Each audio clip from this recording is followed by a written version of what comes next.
Salve a Maria Imaculada, que Deus te abençoe. Seja muito bem-vindo a mais um vídeo aqui do canal. Você que ainda não é inscrito no canal, se inscreve aqui no canal, deixe sua curtida, comenta aqui embaixo o que achou do vídeo e compartilha, porque quem compartilha também evangeliza. Vamos estar falando hoje sobre o seguinte tema: o Imaculado Coração de Maria. E vamos estar mergulhando nessa reflexão, onde a gente vai aprender um pouco mais, onde vamos nos catequizar, compreendendo os benefícios da devoção ao Imaculado Coração dela.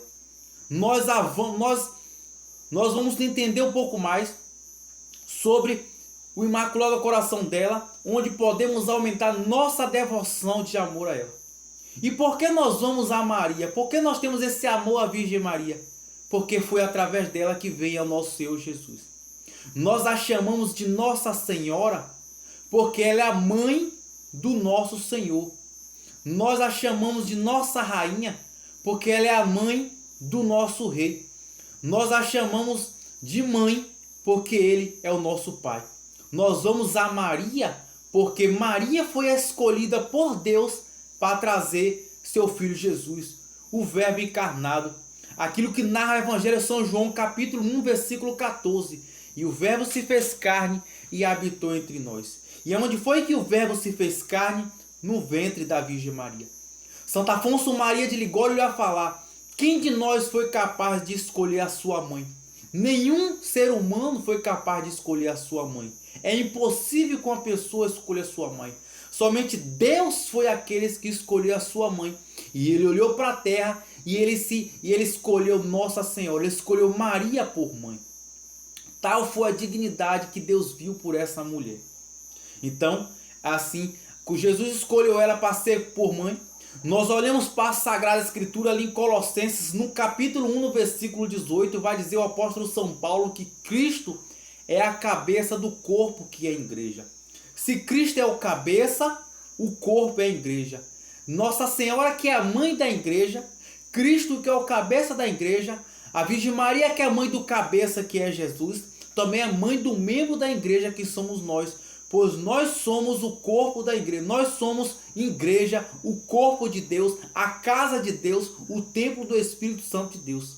Então hoje vamos mergulhar nessa devoção mariana, onde a gente vai entender um pouco mais sobre essa verdade de fé. Mas você que está em sua casa e tem acesso à sua Bíblia, pegue sua Bíblia, abra sua Bíblia em Evangelho de São Lucas, no capítulo 1, no versículo 38.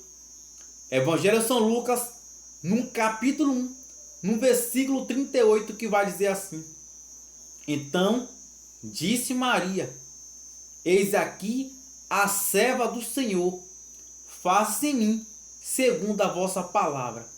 Palavra da salvação, glória a vós, Senhor. Em outras traduções bíblicas, na tradução da Peregrino, a tradução está: eis aqui a escrava do Senhor. Nossa Senhora se coloca como escrava. Veja, ao início desse vídeo a gente vai começar a refletir. Nossa devoção à Virgem Maria, ela não é uma devoção que vai a Maria colocando Maria na mesma postura que Deus ou até superior que Deus. De maneira nenhuma. Quando a gente vai à Virgem Maria, nós entendemos que ela também se colocou como escrava, também se colocou como serva, também se colocou a serviço. Maria é aquela que também se colocou como escrava do Senhor, como acabamos de testemunhar no Evangelho de São Lucas, no capítulo 1, no versículo 38. Eis aqui a serva, eis aqui a escrava. E nós vemos nela um grande testemunho, um enorme testemunho também para servir a Jesus, para se colocar a serviço de Jesus, para também amar Jesus como ela, com um coração de mãe, um coração puro, um coração santo, um coração imaculado, se colocou a amar. E é sobre esse imaculado coração que hoje a gente vai mergulhar nesse mistério desses vídeos. Então, a Virgem Maria foi esse modelo de santidade para cada um de nós. E separei aqui alguns vídeos, alguns livros, para que a gente possa refletir, para que a gente possa mergulhar nessa compreensão do Imaculado Coração dela. O coração imaculado de Maria. Nós olhamos para a Sagrada Escritura, nós vemos ali no profeta Ezequiel, no capítulo 36, no versículo 26, o profeta fala assim: eu vou tirar o teu coração de pedra e vou colocar um coração de carne. E é sobre esses corações que a gente vai entrar hoje na reflexão. Ao longo da Sagrada Escritura, nós vamos vendo citações, onde a gente vai utilizando dessas citações para trazer uma compreensão melhor do significado do vídeo. O profeta Ezequiel, ele faz uma profecia sobre: eu vou tirar teu coração de pedra e colocar um coração de carne. Que hoje, através desse vídeo, que a Virgem Maria possa interceder, alcançar de Deus o favor de tirar de cada um de nós um coração de pedra e dar um coração de carne, um coração que ama, que compreende e que se deixa à vontade de Deus. A palavra do Senhor fala também no Evangelho de São Lucas, no capítulo 2, profetizado pelo profeta Simeão, que a Virgem Maria conservava tudo em seu coração. Então ela foi aquela que acompanhou o mistério de Jesus. Ela foi aquela que observava a vida de seu filho e, como mulher prudente, como mulher silenciosa, ela conservava tudo em seu coração. A reflexão patrística sobre o coração de Maria insistiu sobretudo com Santo Agostinho em ver nele o cofre de todos os mistérios. Veja, já iniciamos aqui a leitura com a citação de Santo Agostinho, onde ele vai colocar a Virgem Maria como cofre de todos os mistérios, em particular do mistério da encarnação, chegando a afirmar que Maria concebeu no coração antes de conceber no ventre. Veja a profundidade de Santo Agostinho. Primeiro ele fala que a Virgem Maria é o cofre de todos os mistérios. Porque veja, quando a gente olha para o ensinamento da Sagrada Escritura, nós vemos muitos foram os profetas, muitos foram homens de Deus que foram tocados por Deus, que recebeu do Espírito de Deus um impulso, uma graça, e através desse Espírito Santo realizaram obras extraordinárias. Nós vemos ali o profeta Jeremias, profeta Isaías, nós vemos ali o profeta Elias, nós vemos ali o profeta Ezequiel. Inúmeros foram os profetas que beberam da graça de Deus, não assim dizer, que tiveram experiência com Deus. Quando olhamos para a Sagrada Escritura, ali o profeta Jeremias, no capítulo 20, no versículo 7, ele fala: seduziste-me, Senhor, e eu me deixei seduzir. Tal foi a experiência que Jeremias teve com Deus. O profeta Jeremias chega a relatar ali na Sagrada Escritura que ele sentia como fogo encerrando em seus ossos, mas ele não conseguia fugir do projeto de Deus, da vontade de Deus, daquilo que Deus tinha planejado sobre sua vida. Então assim a gente olha para a experiência do profeta Jeremias. Quando olhamos para o profeta Isaías, ali no capítulo 6, no versículo 3, ele viu os serafins, os querubins, ali revezando na sala do trono, dizendo como santo, santo, santo. O profeta Isaías, que tem um encontro com Deus, seu coração é abrasado, ele tem uma experiência sobrenatural com Deus, ele se inflama de amor por Deus. Nós vemos dentro da Sagrada Escritura homens que tiveram experiência sobrenatural com Deus. Olhamos para Eclesiástico, num capítulo 48, a palavra fala que as palavras do profeta Elias queimavam no coração das pessoas como tocha ardente. Tal foi a experiência de amor que também o profeta Elias teve com o amor de Deus. Olhamos para a Sagrada Escritura, vimos o profeta Ezequiel. O profeta Ezequiel, ali no capítulo 1, ele vê como um carro de fogo, uma carruagem de fogo zigue-zagueando no ar. A linguagem do profeta Ezequiel é uma linguagem espiritual, uma linguagem enigmática, uma linguagem cheia do Espírito Santo. Para também cheio do Espírito Santo foi escrito aquele livro, para que cheio do Espírito Santo a gente possa ter uma profunda compreensão. O profeta Ezequiel, ele viu o céu aberto pelo lado de dentro. E alguns estudiosos vão dizer que aquela figura que o profeta Ezequiel viu foi uma carruagem de fogo. E também alguns vão descrever que ali eram 4 animais.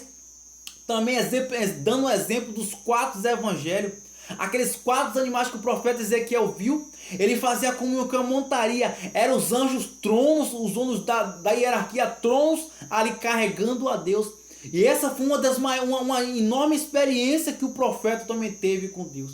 Ao longo da Sagrada Escritura, nós vemos homens que experimentaram da graça de Deus, mas nenhum homem desse experimentou a maior graça que foi aquela que a Virgem Maria experimentou.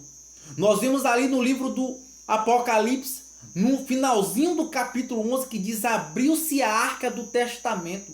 Olhamos para o Velho Testamento e nós vamos entender que o que era a arca do testamento lá no Velho Testamento. Ele tinha a Torá, ele tinha o cajado, ele tinha as tábuas com 10 mandamentos. A arca da aliança não era Deus, mas tinha a presença de Deus.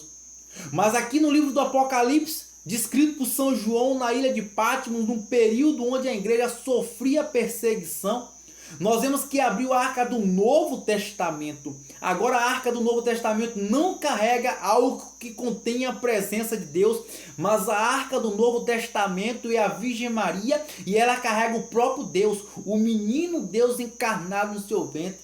Aquilo que narra o Evangelho de São João no capítulo 1, no versículo 14. E o Verbo se fez carne e habitou entre nós.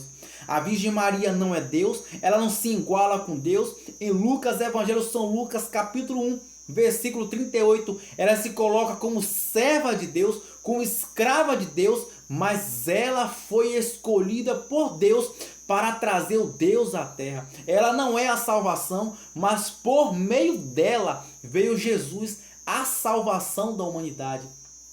Esse é o Imaculado Coração de Maria. Isso é aquilo que Santo Agostinho coloca como cofre de todos os mistérios. Se os profetas foram homens de Deus, foram capazes de ter tamanha experiência com o fogo do Espírito Santo de Deus, como o apóstolo Pedro, quando o apóstolo Pedro passava sua sombra, ali libertava as pessoas do inimigo, trazia cura, trazia libertação, trazia exorcismo. Como o apóstolo Paulo, que quando comia os lenços de Paulo, que ele limpava sua boca, outras pessoas tocavam naquele lenço e aquelas pessoas se tornavam curadas. Essas pessoas que foram iluminadas por Deus foram o tamanho testemunho da graça do Espírito Santo. O que dizer da mulher que carregou o próprio Deus encarnado em seu seio por 9 meses? O que dizer desse coração puro? O que dizer dessa mulher que foi escolhida por Deus para carregar esse mistério? A mulher que amamentou o menino Deus, a mulher que viveu 30 anos da sua vida com o menino Deus. Jesus passou 30 anos, Jesus morreu com 33 anos. E 30 anos da sua vida ele passou com Nossa Senhora. Pois com 30 anos começou seu ministério e com 33 morreu. Quem foi a pessoa que passou a maior parte da vida com Jesus? Maria, mas ninguém. Quanto ela não deve ter aprendido, quanto ela não deve ter absorvido. Como narra também Simeão, ali no Evangelho de São Lucas, no capítulo 2, que ela conservava tudo em seu coração. Quanto essa mulher não deve ter aprendido, não deve ter absorvido. Quanto que essa mulher que teve uma adoração com o menino Deus durante 30 anos, não deve ter para ensinar. Se os profetas, por ter uma experiência com o Espírito Santo de Deus, foram tão além, o que dizer da Virgem Maria? Então aqui a Sagrada Escritura ela fala assim: na Idade Média desenvolveu-se cada vez mais a devoção ao coração de Maria, que mais tarde, por São João Eudes, falecido em 1680, teria uma explicação teológica rigorosa e recebia um culto litúrgico oficial. Então a devoção ao Imaculado Coração da Virgem Maria foi crescendo ao longo da história da igreja, e aqui fala-se de São João Eudes, um grande santo mariano na história da igreja. A partir daqui, incrementa-se o desenvolvimento mais recente que podemos identificar em 3 acontecimentos. Então aqui eu vou citar 3 acontecimentos que você vai compreender melhor sobre o Imaculado Coração dela, a Virgem Maria. Em 1830, a Virgem apareceu a Santa Catarina de Labouré. Pediu-lhe que cunhasse a famosa medalha milagrosa e que se difundiu pelo mundo em milhões de exemplares, em cujo verso mandou reproduzir 2 corações de Jesus e Maria junto na devoção aos fiéis. Então, em 1830, nós já conhecemos, alguns já conhecem a história de Santa Catarina de Labouré, uma freira que teve ali uma visão de Nossa Senhora, que ela via Nossa Senhora, e Nossa Senhora pede para ela pedir ao sacerdote para cunhar a medalha milagrosa. Tenho aqui um exemplar. E o interessante é, atrás dessa medalha tem ali os dois corações, o Imaculado Coração de Jesus e o Imaculado Coração dela, Virgem Maria. Os dois corações santos batendo junto. Então aqui em 1830 nós temos esse exemplo. O segundo acontecimento, falei que ia citar 3, estou no segundo. O segundo acontecimento significativo foi a repercussão que teve no campo mariano, a consagração na passagem do século XIX para o século XX, mais precisamente 1899, no mundo ao Sagrado Coração de Jesus por Leão XIII. Já então se pensava que era chegada a altura de também proceder à consagração ao mundo ao coração de Maria, que já que o Senhor quis associar a Virgem Maria a toda a obra de salvação. Não se chegou a essa realização, mas se ganhou impulso para a devoção ao coração de Maria e para o estudo sobre a devoção. E não há dúvida de que o maior desenvolvimento aconteceu com as aparições de Fátima em 1917. Podemos dizer que, tal como para a devoção ao Sagrado Coração de Jesus, constituíram um grande incentivo à aparição. Santa Margarida Maria Lacloque, assim também as aparições das pastorias de Fátima, deram impulso decisivo ao Imaculado Coração de Maria. Então, Santa Margarida Maria Lacloque, as pastorias de Fátima, das passagens das pastorias de Fátima, ali em 1917, nós vemos que ali Nossa Senhora vai aparecendo para as crianças e ela pede a devoção ao Imaculado Coração dela. E ela ainda fala, por fim, meu Imaculado Coração triunfará. Entre essas mensagens que Nossa Senhora vem trazer para as crianças Deus quer, muito importante esse pequeno trecho, ela fala que Deus é quem quer. Deus quer que o mundo tenha devoção ao Imaculado Coração dela. Então, através desse vídeo, a gente vai entendendo a grandeza do que é a devoção ao Imaculado Coração da Virgem Maria. Então, aqui eu quero trazer um pouco outra referência para que a gente possa crescer um pouco mais espiritualmente. Veja, olha o que traz. Olha, minha filha. Aqui foi o que Nossa Senhora apareceu e disse: olha, minha filha, com meu coração cercado, olha meu coração cercado de espinho. Aqui se refere às 7 dores do coração da Virgem Maria. Com que me fere os homens ingratos, com suas blasfêmias e iniquidade. Tu ao menos procura consolar-me e divulgar que eu prometo assistir na hora da morte, com as graças necessárias para a salvação de todos que durante o primeiro sábado de cada mês se confessarem, se comungarem, recitarem uma parte do texto e me fizeram companhia durante 1/4 de hora, medindo sobre o mistério, com a intenção de me oferecer em reparação. Então aqui Nossa Senhora está falando sobre as blasfêmias, as ofensas que é cometida com o Imaculado Coração dela.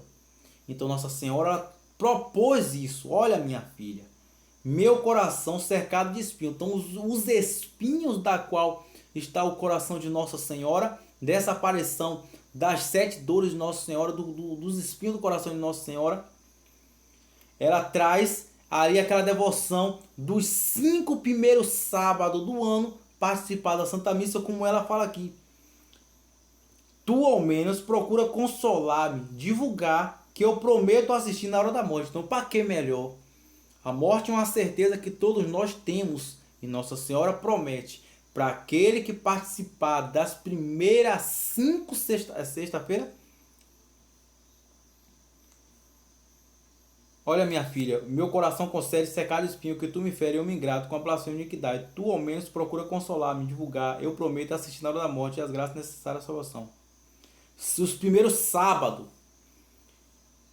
durante os primeiros sábados de cada mês, se confessarem, para você ter a confissão, receber Jesus, comungar, receber a Eucaristia, recitar uma parte do texto e me fizer companhia durante um quarto da hora, meditando sobre o mistério com a intenção de me oferecer em reparação.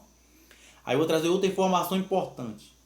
Jesus, nos 2 anos seguintes, 15 de fevereiro de 1926 e 17 de dezembro de 1917, diz: insiste para que se propague esta devoção. Então Jesus quer que essa devoção seja propagada. Lúcia escreveu, Lúcia de Fátima, da prática da devoção dos primeiros sábados, unido à consagração ao Imaculado Coração de Maria, depende a guerra ou a paz do mundo. Por que os 5 primeiros sábados? Então aqui está uma explicação mais clara. Os 5 primeiros sábados do ano, aí assistir missa, receber a Eucaristia, fazer o momento de reparação, né? Fala aqui o momento de reparação, recitar o texto e fazer companhia no quarto da hora. Aí ele fala: porque são 5 a espécie de blasfêmia proferida contra o Imaculado Coração de Maria, segundo revelou Jesus. E aqui vou citar quais são esses 5 espinhos. Essas 5, porque 5 sábados. E a gente vai olhar por quais são as 5 blasfêmias que mais ofende o coração da Mãe de Deus. Blasfêmia contra a sua Imaculada Conceição, um dogma. Contra a sua virgindade, outro dogma. Contra a maternidade divina, outro dogma. E os que procuram infundir no coração das crianças a indiferença, o desprezo e até o ódio contra a doce Mãe de Deus. Então aqui a gente já sabe quem faz essas coisas, né? Nossos irmãozinhos de outra denominação que fica atacando a Virgem Maria. Nossa Senhora está aqui revelando quanto isso ofende, machuca o coração dela. E eu, católico mariano, você, católico mariano, é convidado a reparar essas ofensas à Santa Mãe de Deus. Os que ultrajam diretamente suas sagradas imagens. São 4 a condição para ganhar o privilégio dos primeiros sábados. Confissão com intenção reparadora, ou seja, fazer uma confissão com o padre com a intenção de abandonar o pecado. A comunhão reparadora, fazer uma comunhão e quando receber a Eucaristia, pedir a Jesus e a Nossa Senhora que aquela Eucaristia seja para reparar a ofensa feita à Virgem Maria, né? Essa confissão também tem que ter a intenção de reparar esses pecados. O terço e a meditação de 15 minutos do mistério do Rosário. Um terço com a meditação. Também vale a meditação de 3 minutos antes de cada um dos 5 mistérios no texto. Então aqui eu trago hoje um pouco, não dá para aprofundar muito para o vídeo não ficar extenso. Penso em fazer outro. Mas aqui está um pouco sobre o nosso entendimento sobre o Imaculado Coração de Maria. Maria é a Nossa Senhora, porque ela é a mãe de nosso Senhor. Porque amamos Maria, porque ela nos deu os filhos dela, Jesus. Quando vamos a Maria, nossa devoção a Maria não para em Maria. Quando vamos a Maria, nosso fim último, mais importante, é ir a Jesus. Ela mesmo coloca ali no Evangelho São João, no capítulo 2, no versículo 5, fazei tudo que ele vos disser. Essa é a vontade dela, que a gente siga o filho dela. Ela é aquela que nos aponta a Jesus. Ela é aquela que nos aproxima de Jesus. Ela é aquela que nos faz ter uma devoção mais profunda a Jesus. Ela é aquela que quer que eu e você sejam um adorador ou uma adoradora cada vez mais fiel a Jesus. Maria, ela não quer nenhuma devoção que se pare nela. Toda oração e devoção que temos a ela é por fim último que ela consagra e entregue a Jesus. Se Jesus quis vir a nós por meio dela, Jesus sendo Deus, ele poderia vir a nós por qualquer outra maneira, Deus é Deus e Deus tudo pode. Onipotente, onisciente, onipresente. Mas Deus, ele quis vir pelo meio de uma mulher.